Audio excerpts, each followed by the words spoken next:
तो चलिए दोस्तों, आपको महाराष्ट्र का आखिरी कोस्टल फोर्ट जो सिंधुदुर्ग डिस्ट्रिक्ट के साउथ में है, यानी साउथ कोकण का ये आखिरी किला जो सिंधुदुर्ग डिस्ट्रिक्ट में वेंगुर्ला से 26 किलोमीटर और सावंतवाड़ी से 33 किलोमीटर दूर है और रेडी के समुद्री किनारे पर है और इसका नाम है यशवंतगढ़। यशवंतगढ़ किले के मेन गेट से आप एंट्री करेंगे, उसके बाद अच्छी खासी बहुत बड़ी जगह है। उसके बाद दूसरा गेट मिलेगा और दूसरे गेट से पहले किले के अतराफ में 20 फुट गहरी खंदक खोदी हुई है, यानी दुश्मन से हिफाजत के लिए। ये किला 3 हेक्टेयर ज़मीन पर फैला हुआ है।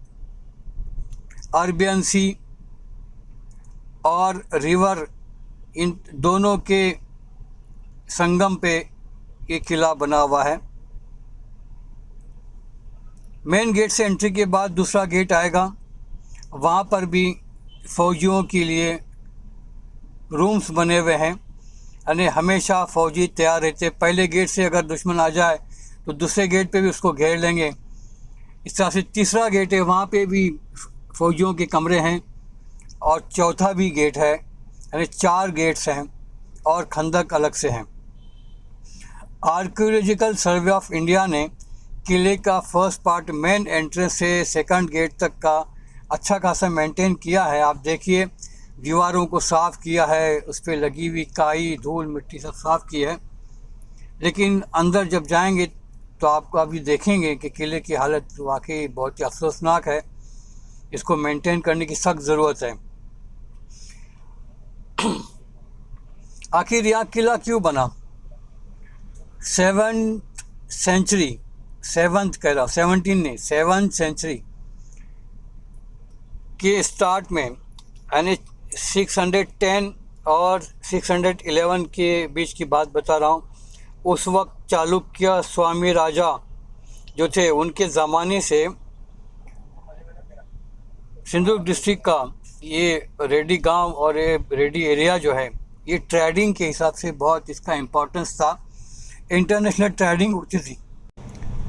रेडी ट्रेडिंग पोर्ट के इम्पोर्टेंस को समझते हुए बीजापुर के आदिल शाह, जिनके अंडर में साउथ कोकण भी था, यानी बानकोट जो है, मंडनगढ़ तालुका का बानकोट से लेकर गोवा तक का इलाका, ये साउथ कोकण प्लस गोवा, ये आदिल शाह के अंडर में था। तो आदिल शाह ने यहाँ पे 1548 में ये किला बनवाया और उसके बाद 1707 में आंग्रे ने ये किला आदिल शाह से उसे हासिल किया, कैप्चर किया और 1707 से 1713 तक इस किले को रिनोवेट किया। और उस वक्त छत्रपति शिवाजी महाराज की जो वाइफ थी ताराबाई, तो उनके लिए इन्होंने किला बहुत अच्छा सजा के और अच्छा ये बना के रखा था। बाद के ज़माने में, यानी 1746 में पुर्तगीज़ों ने मराठों से लड़ाई लड़के इस किले पे कब्ज़ा कर लिया, क्योंकि तब तक मराठे कमज़ोर हो चुके थे, पेशवा भी इनके खिलाफ हो चुके थे। तो 1746 से 1754 तक ये मराठों के कब्ज़े में रहा। वैसे मराठों ने 707 और 713, फिर 1765 तक भी इनके कब्ज़े में था। 1817 में जंग हुई थी सावंतवाड़ी के भोसले और पुर्तगीज़ों के बीच में। तो उस वक्त ये पुर्तगीज़ों ने सावंतवाड़ी के भोसले से इस किले को कैप्चर करने की बहुत कोशिश की, लेकिन पुर्तगीज़ हार गए थे। पुर्तगीज़ों ने इस किले को घेर के भी रखा था, लेकिन उनकी कुछ भी नहीं चली। और फिर उसके बाद ये किला जो है 1765 से लेकर 1857 तक ईस्ट इंडिया कंपनी के अंडर में था और 1857 से 1947 तक यानी इंडिया के इंडिपेंडेंस तक ये किला ब्रिटिश राज के अंडर में रहा। और 1947 में जब इंडिया आज़ाद हो गया तो फिर ये गवर्नमेंट ऑफ इंडिया की प्रॉपर्टी बन गई। आप किले में देखेंगे कि जगह जगह पे रूम्स बने हुए हैं, यानी इनके लिए देवड़ियाँ बनी हुई है जो फ़ौजियों के रहने के लिए और वहाँ पे काम करने वालों के लिए। सैकड़ों साल होने के बाद भी यानी 1548 से भी अगर लेके चलें तकरीबन जो है ना यानी 500 साल या पौने 500 साल होने के बावजूद भी किले की दीवारें आज भी मजबूत है।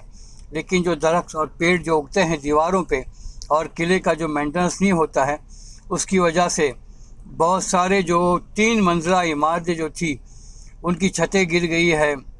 3-3 स्टोरीज़ की बिल्डिंगें होने के बावजूद भी सिर्फ दीवारें हैं और मजबूती से अपना इतिहास बता रही है। उम्मीद है सरकार ध्यान देगी, इन झाड़ों को काटेगी और किले की वापस से शान बान आन को बरकरार रखेगी और हमारा महाराष्ट्र का इतिहास जो है हमारी नेक्स्ट जनरेशन को समझने में आसानी होगी। आप राजस्थान चले जाएं तो राजस्थान में जो भी फोर्ट्स होते हैं वहाँ पे ख़ास किलों पे ध्यान दिया जाता है, किलों की सफाई पे, मेंटेनेंस पे। अदर स्टेट में इतना नहीं होता और ख़ासकर महाराष्ट्र में भी ऐसे सैकड़ों किले हैं जो सिर्फ बर्बादी के आसार बने हुए हैं। हाँ, हमें उन लोगों को अप्रिशिएट करना चाहिए जो महाराष्ट्र के किलों की उसको रिनोवेशन के लिए या उसकी कम से कम सफाई के लिए या कोई इनक्रोच कर रहा है उसको रोकने के लिए हमारे मराठा नौजवान जो है आगे बढ़े हुए हैं और अलग अलग संगठना ग्रुप्स बना के ये लोग काम करते हैं। शिव जयंती की बहुत से किले में शिव जयंती मनाई जाती है। 7 अप्रैल 1765 में ब्रिटिश मेजर कॉर्डन और कैप्टन वाटसन इन्होंने यशवंतगढ़ फोर्ट पे अटैक किया। उस वक्त ये फोर्ट सावंतवाड़ी के भोसले सावंत जो है उनके अंडर में था, उनके कंट्रोल में ये फोर्ट था। तो इन्होंने अटैक करके कब्ज़ा किया और इस किले का नाम रखा फोर्ट ऑगस्टस।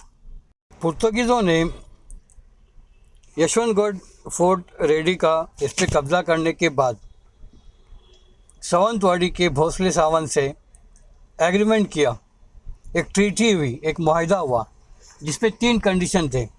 एक तो सावंत जो है उनकी अपनी कोई नेवी नहीं रहेगी, नेवल फौज नहीं रहेगी। दूसरा, वो मराठों के अगेंस्ट में पुर्तगीज़ों का साथ देंगे। और तीसरा जो है कि पुर्तगीज़ इस कोस्टल लैंड में या कोकन में या इस समंदरी किनारे से विदाउट एनी टैक्स फ्रीली अपना बिजनेस कर पाएंगे। तो ये 3 कंडीशन पे उनका एग्रीमेंट हो गया और पीस ट्रीटी हो गई। और इस पीस ट्रीटी के बाद ही पुर्तगीज़ों ने एक किला यशवंतगढ़ सावंत भोसले को वापस कर दिया। लेकिन कभी भी सावंत भोसले ने इस ट्रीटी पे इम्प्लीमेंट नहीं किया, अमल नहीं किया। बाद के ज़माने में 1817 में सावंत भोसले सावंतवाड़ी से गोवा की तरफ रवाना हुए अपनी फ़ौज के साथ ताकि पुर्तगीज़ों पे गोवा पे हमला किया जा सके। जब पुर्तगीज़ों ने देखा कि सावंत भोसले गोवा की तरफ आ रहे हैं तो उन्होंने समंदर के ज़रिए अपनी नेवी को साथ में लेकर यशवंतगढ़ को 27 दिन तक घेर के रखा और वो ये समझे कि सावंत भोसले गोवा न जाते हुए वापस यशवंतगढ़ आएंगे और अपने किले को बचाएंगे। लेकिन वैसा नहीं किया उन्होंने। आखिर पुर्तगीज़ों को हार मानना पड़ी और वापस जो है ये किला यशवंतगढ़ फ्रीली सावंतवाड़ी के सावंत भोसले के अंडर में ही रहा। तो ये है हमारा इतिहास दोस्तों। इतिहास हमारा बहुत गहरा है, बहुत तारीख़ हमारी शानदार है, सुनहरी है। लेकिन इन बदहाल किलों की दीवारों को देखते हुए कभी ऐसा नहीं लगता कि हम लोग 6th सेंचुरी में भी ग्लोबल हमारा बिज़नेस इस्टेब्लिशमेंट था और हमारी इस बिज़नेस को देखते हुए फॉरेनर्स जो है हमारी कंट्री में आ गए और इतना सब कुछ हो गया और हम अभी तक सोए हुए हैं। उम्मीद है कोकन फिर से जागेगा, फिर से तरक्की करेगा और हमारे कोस्टल जो लाइन है वो इंटरनेशनल ट्रेड बिज़नेस के लिए ओपन होगा। इन्हीं के साथ मैं आपसे अलविदा कहना चाहूँगा। प्लीज़ लाइक कीजिए, शेयर कीजिए, कमेंट कीजिए, सब्सक्राइब कीजिए। Thank you.